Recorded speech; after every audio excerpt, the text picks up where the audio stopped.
অবশেষে রাজ্যে চালু হচ্ছে আয়ুষ্মান ভারত। কেন্দ্রের সঙ্গে চুক্তিতে সই মুখ্যমন্ত্রীর। অবশেষে আয়ুষ্মান ভারতে যুক্ত হলো পশ্চিমবঙ্গ। সোমবার দিল্লিতে বিজ্ঞান ভবনে কেন্দ্রীয় স্বাস্থ্যমন্ত্রী জেপি নাড্ডার উপস্থিতিতে চুক্তিতে সই করলেন মুখ্যমন্ত্রী শুভেন্দু অধিকারী। এদিন মুখ্যমন্ত্রী বলেন, এবার ডাবল ইঞ্জিনের সুবিধা পাবে পশ্চিমবঙ্গবাসী। এদিন আয়ুষ্মান ভারত নিয়ে আর কি বললেন মুখ্যমন্ত্রী। इस साल पश्चिम बंगाल सरकार को पूरा मदद करने के लिए भारत सरकार ने आगे आया और इतना कम दिन के अंदर 527 करोड़ उन्होंने पश्चिम बंगाल सरकार को ट्रांसफर भी कर दिया। ये डबल इंजन का सुफल है।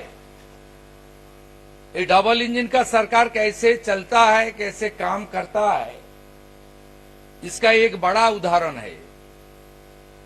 हमारी इस साल आयुष्मान भारत का एग्रीमेंट आज हो गया। 1,43 लाख फैमिली बेनिफिटेड होगा।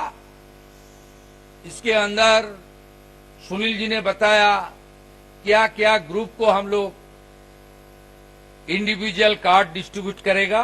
इसलिए भाषण और पेपर्स नहीं, जमीन में काम को किस तरीके से उतरना चाहिए, मोदी जी का नेतृत्व में भारत सरकार एक सब काम कर रहा है। আমাদেরকে দেখছেন, আমাদের কথা শুনছেন।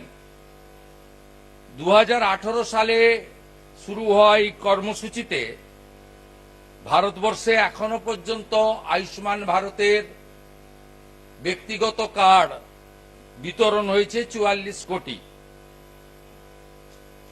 মোট 31 মে 2026 পর্যন্ত 36,193টি হসপিটাল এতে যুক্ত হয়েছে, যার মধ্যে প্রাইভেট হসপিটাল আছে 16,557। এখনো পর্যন্ত পশ্চিমবঙ্গে প্রচার আছে আয়ুষ্মান ভারতের কার্ডে নাকি সুযোগ সুবিধা পাওয়া যায় না।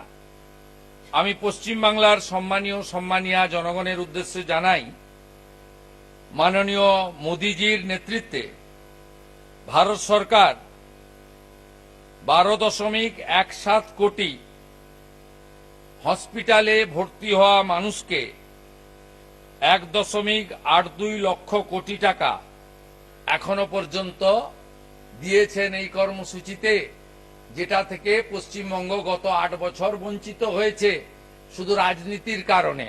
বর্তমান রাষ্ট্রবাদী ডবল ইঞ্জিন সরকার আপনাদের আয়ুষ্মান ভারতে যুক্ত করার মধ্য দিয়ে দ্রুত গোটা ভারতবর্ষের নাগরিকরা যে সুবিধা পেয়েছেন 12,17 লক্ষ, আপনারাও আগামী দিনে সেই সুযোগ পাবেন।